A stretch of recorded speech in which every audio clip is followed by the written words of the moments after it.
Hi BookTube, it's Amy. So I've been on Project Gutenberg again, and I came across a work called The Book Hunter at Home by P.B.M. Allen. And the second edition revised is available up on Project Gutenberg. And this is a book that was originally published in 1920. And it's a series of chapters about book collecting. It almost comes across as essays. I'm not too far into this work yet, but I like it enough that I want to share a couple of passages with you here. So just a couple of longer passages and a couple of quick quotes here. I actually shared a couple fun little quotes from this book on Twitter already. So earlier when I was reading, I came across this line: "To collect books indiscriminately tends to develop the dread bibliomania." And that's quite funny because I do collect quite indiscriminately, and I end up with books everywhere. And as a couple of people responded. Eva Strange responded to my tweet with "oxymoron," and Marilyn Stout says, "I don't dread my bibliomania, I embrace it." And I think many of us here on BookTube do embrace that bibliomania, but I found that line quite funny. And then I shared another one earlier today, where Allen says, "Let our reading be above all things well-ordered and systematic." And I thought that was funny because my reading is far from systematic. P.B.M. Allen is very much of the opinion that reading should be something done in a methodical way, and we should read the classics and the great works and avoid reading trash. He's very much a champion of the traditional classics and of reading for self-improvement. He's got some very biting things to say about genre fiction and popular literature in here. He would much rather we sit and read the classics, in the original Greek and the original Latin or whatnot, than pick up the most popular novel that's been published this year. But I am far from systematic. I read in a haphazard way, and I follow rabbit holes. I don't set out a course for myself, so to speak. And then I shared another line from this as well. P.B.M. Allen says, "It is one of the commonest of human failings to imagine that a book which pleases us must necessarily please all others too." So although he is championing the classics, Allen does give some room for different tastes in reading and does suggest that certain books are good for certain people, and a book will be right for us perhaps at a certain point in our life, but not at another, and that different people require different books.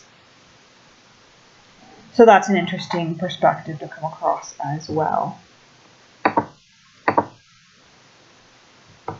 And then he says, at another point in this work, "Human friendships are limited, but to the number of our most intimate acquaintances in cloth, vellum, and morocco, there is no end." So that's a play on the idea that books are the only unlimited friends we can have. And then there's a lovely passage here on the extremes that book collecting can take us to. So he writes, "Doubtless few of us realized at the outset of our careers as book collectors how completely we should be mastered by this love of books. Who did not think that it comprised but occasional visits to the bookshops and bookstalls, perhaps even to an auction room, and the reading of nondescript catalogues? But it is like all other hobbies. Ridden at first with too little restraint, it soon gets the upper hand, and off it goes, bit between teeth, carrying its rider even farther and farther afield. And no man of spirit would think of seeking to curb his hobby's gallop. We have mounted of our own free will, determined to pursue the chase, and never shall it be said that we were too timid to face the difficulties of the country ahead. The greater the difficulties, the greater the sport, and in our enthusiasm we are determined to overcome all obstacles, so that, though our hobby may at length become our master, so enthralled are we in the pursuit that there is little danger of it assuming the semblance of a nightmare. Book collecting. Yep. And then I've got one last quote here before I end this little video here. More on that theme of reading the classics and, this highbrow perspective on literature. He says, "Why devour garbage when rich meats are constantly about you? To stuff our minds with what is simply trivial, simply curious, or that which at best has but a low nutritive power, this is to close our minds to what is solid and enlarging and spiritually sustaining. Look at it which way you will, the man who purposely neglects the great books deliberately closes the channels of knowledge flowing to his brain, sentences himself to intellectual exile, bolts and bars in his own face the only door which can lead him into the society of the wisest and greatest men this world has known." So, of course, it's a much debated topic of, should we read the classics? Are they relevant? Should we feel bad if we don't read the classics? And, from my point of view, there's definitely value in those classic texts, but you can certainly live without them. And I don't think anyone should be shamed for their taste in literature or for not wanting to devour what he calls the rich meats. And I think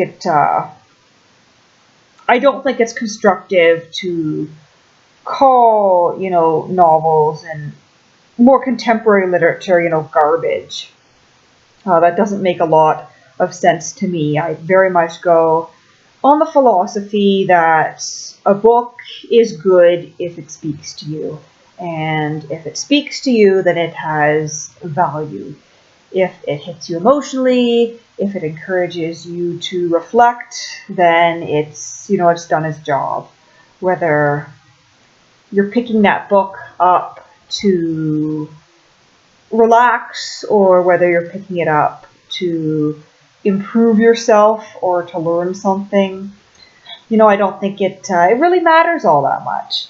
But overall, I'm enjoying this interesting book. We'll see where he goes from here. He's been giving a lot of reading recommendations, talking about, the best language to read Aristotle in, and it's best to read this one in the original Latin because none of the translations are good.